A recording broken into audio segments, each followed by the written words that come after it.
répondu à cette demande légitime.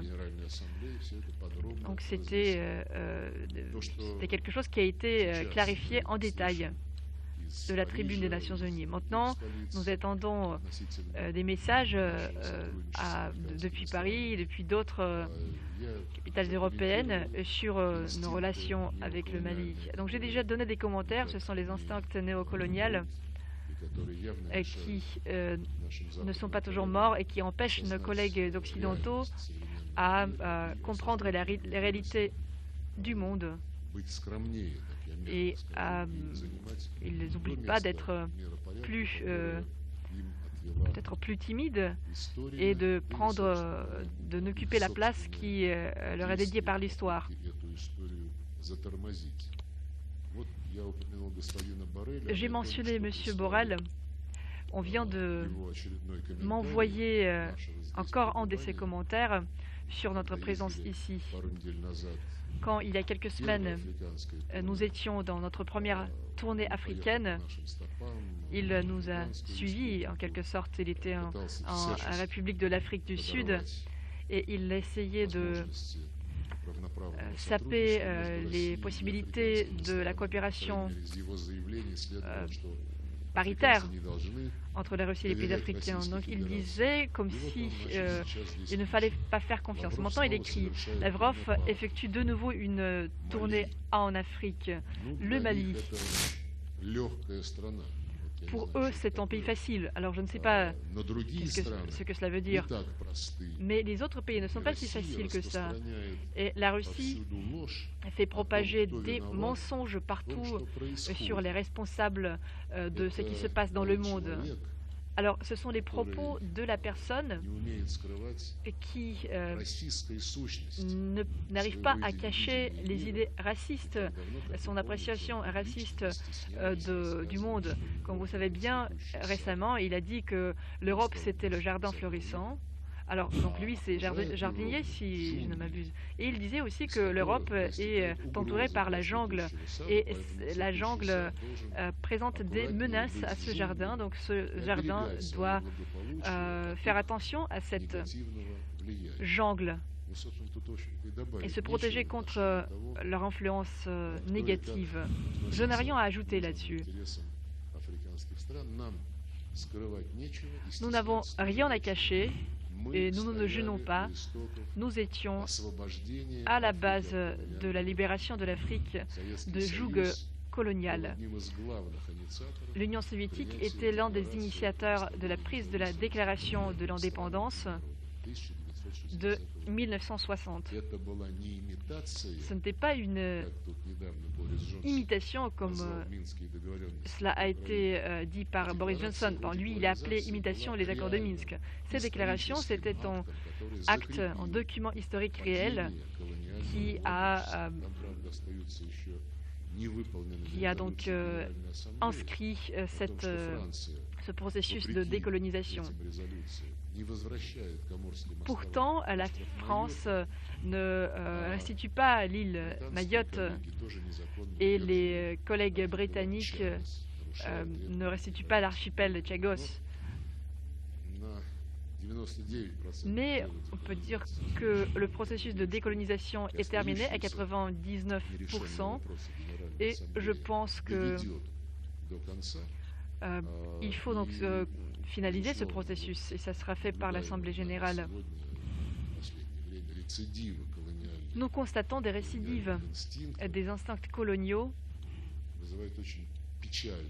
et c'est quelque chose qui suscite notre réaction plutôt triste parce que nous constatons des illusions de nos collègues occidentaux. Ils ne veulent pas accepter le fait que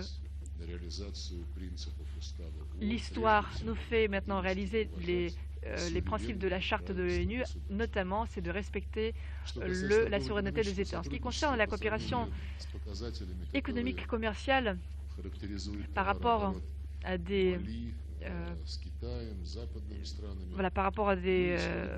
les chiffres, les volumes d'échange avec d'autres pays, l'Inde et la Chine, etc. Je pense que c'est à nos amis de le décider. Oui, pour l'instant, les chiffres sont assez discrets, même si nous avons de bonnes perspectives, non seulement dans le commerce, mais aussi dans la promotion des projets communs d'investissement. Notre part dans les échanges avec Mali va augmenter, mais nous n'avons aucun problème, et il n'y aura aucun problème avec les décisions qui sont prises par le gouvernement malien vis-à-vis des autres partenaires, je ne sais pas, la Chine par exemple. Ce sont les Maliens, ce sont leurs ministres qui en sont responsables, qui vont prendre les décisions compte tenu de tous les faits.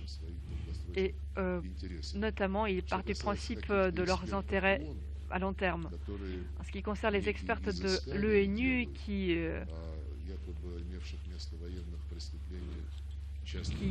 font des enquêtes, certaines enquêtes, notamment sur la société Wagner. Donc je ne sais pas quels sont ces experts qui ont le pouvoir d'envisager des aspects des crimes militaires.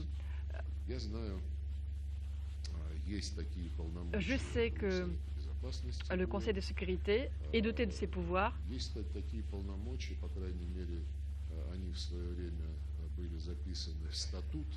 Alors ces pouvoirs ont été inscrits dans le statut de la Cour pénale internationale. Et les pays qui ont rejoint ce statut doivent respecter ces engagements. En fait, il y a des exceptions. Dans le contexte, ça s'inscrit dans le contexte de cette logique néocoloniale. Cette Cour pénale a décidé, il y a quelques années, d'enquêter sur les faits des crimes militaires des forces armées militaires des États-Unis en Afghanistan. Il y avait des matériaux photos, des documents. Et en fait, en réponse à ces enquêtes, les États-Unis ont donné ils ont donné leur propre réponse. Et ils ont dit que si ces enquêtes continuent, alors tous ces juges, tous ces experts seront tout de suite frappés de sanctions américaines. Et en fait, ces juges n'y sont pas intéressés parce qu'ils ont des comptes bancaires aux États-Unis, ils ont des enfants qui font leurs études aux États-Unis. Donc, je ne peux pas parler je ne sais pas quelles sont les motivations de cette Cour pénale, et c'est discrédité à mon avis, par l'exemple édifiant que je viens de citer. Mais aucun expert ne peut dire que voilà, je m'occupe de cette enquête des crimes militaires, je mène cette enquête. Il y a des procédures. Oui, nos collègues occidentaux essaient de briser ces procédures. Ils essaient de saper les pouvoirs du Conseil de sécurité de l'ONU. Ils essaient de manipuler l'Assemblée générale en violation flagrante des pouvoirs de cet organe conformément à la charte de l'ONU, et donc ils essaient ainsi de manipuler le secrétariat de l'Organisation des Nations Unies. Alors, ils essaient de privatiser cette structure et de l'utiliser à ses propres intérêts. Nous le constatons, nous le voyons. Nous prêtons l'attention du secrétariat à l'impossibilité et l'inacceptabilité de poursuivre ces tentatives. Mais nous allons tout faire pour que ces approches néocoloniales ne transforment pas cette organisation dans l'instrument de la promotion des restrictions illégitimes unilatérales. Oui, peut-être c'est plus intéressant, c'est plus